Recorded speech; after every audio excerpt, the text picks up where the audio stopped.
मेरे साथ आज यहाँ पर आए हुए जम्मू कश्मीर के उपराज्यपाल श्रीमान मनोज सिन्हा जी, भारत सरकार के गृह सचिव श्री गोविंद मोहन जी, आईबी के निर्देशक श्री तपन डेका जी, आपके डीजीपी साहब, उपस्थित सभी वरिष्ठ अधिकारीगण और मेरे प्यारे सीमा प्रहरियों, आज मैं तो यहाँ आया हूँ भारत सरकार और समस्त 140 करोड़ की जनता की ओर से, आप जिनका प्रतिनिधित्व करते हैं, इस सभी सीमा प्रहरियों का बहुत बहुत धन्यवाद और सबको बहुत शुभकामनाएं।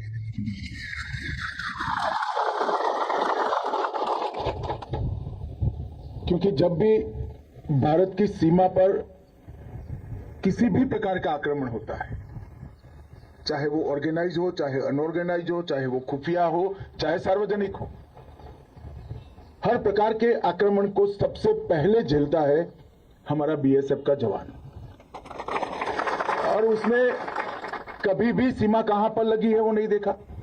रेगिस्तान हो, बर्फीली चोटियां हो, घना जंगल हो, नाले हो या पहाड़ी हो, कहीं पर भी 365 दिन 24 घंटा बीएसएफ के जवान उपलब्ध भी होते हैं, सजग भी होते हैं और समर्पित भी होते हैं। और इसी के कारण किसी भी प्रकार का आक्रमण सीधा देश की सीमा के अंदर बहुत गहरी चोट नहीं पहुंचाता, कि उसके सामने पहले मेरे बीएसएफ के जवान का सीना होता है और देश के नागरिकों पर जो आक्रमण आता है, बीएसएफ का जवान सबसे पहले अपने सीने पर इसको झेलता है। और इसी के कारण बीएसएफ के सीमा प्रहरियों को देश की सुरक्षा की प्रथम पंक्ति के नाम से एक देश का बच्चा बच्चा जानता है। मित्रों, इस ऑपरेशन सिंदूर के घटनाक्रम में अपनी परंपराओं को बनाए हुए जम्मू फ्रंटियर के बीएसएफ के जवान, राजस्थान फ्रंटियर के बीएसएफ के जवान और दूर सुदूर कच्छ की बॉर्डर पर जो जवान तैनात हैं, वो सभी ने पूरी सजगता के साथ सीमा की रक्षा का काम किया। जब पाकिस्तान ने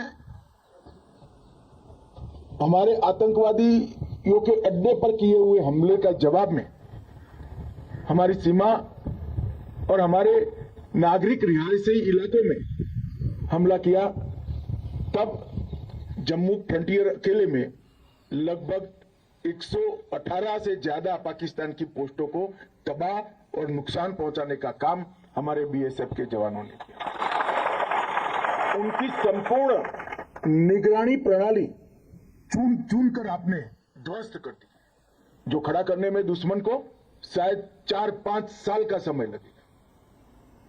इसका मतलब यह होता है कि शांति काल में भी आपने आपकी पैनी नजर इनके व्यूहात्मक स्थानों पर बनाए रखी।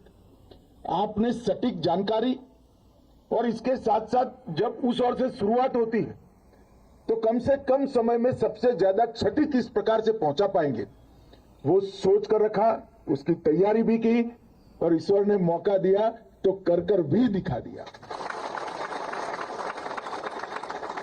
मैंने आपके डीजी साहब से मुझे जो रिपोर्ट मिली उसको बारीकी से देखा है।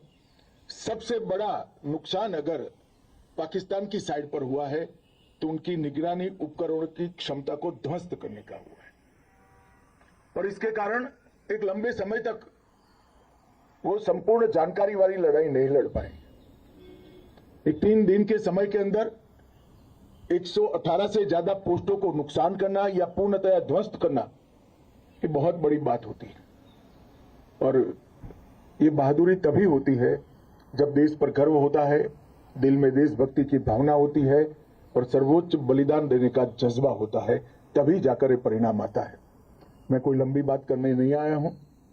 आज पुंछ के रिहायशी इलाकों में जो गुरुद्वारे, मंदिर और नागरिकों का नुकसान हुआ, इनको मिलने आया था। देखिए, चाह होती है तो ईश्वर भी रास्ता निकालते हैं। सुबह मुझे बताया गया कि आज मौसम ठीक नहीं है, मगर मैंने तय किया था कि गाड़ी से जाएंगे, सीमा प्रहरियों को मिलकर ही जाएंगे, और ईश्वर ने ही अनुकूलता कर दी। मौसम भी ठीक है, आपके साथ मिलना भी हो जाएगा, और आपको मैं देश की जनता की ओर से बहुत बहुत आपका आभार भी करना चाहता था, आपको शुभकामनाएं भी देना चाहता था, क्योंकि जनप्रतिनिधि के नाते हम जहां जहां जाते हैं तो निश्चित रूप से आप मानकर चलिए, सेना के साथ बीएसएफ का भी इतना ही जयकारा लगता है जितना सेना के जवानों का लगता है। और ये मेरे लिए, आप सबके लिए, आपके डीजी साहब के लिए एक गर्व की बात है कि बीएसएफ के जवानों का ये शौर्य, पराक्रम, समर्पण और बलिदान बच्चे बच्चे तक पहुंचा है, वो हम सब के लिए गर्व की बात है। फिर से एक बार आप सभी का बहुत बहुत अभिनंदन और बहुत बहुत शुभकामनाएं। नमस्कार। भारत माता की जय।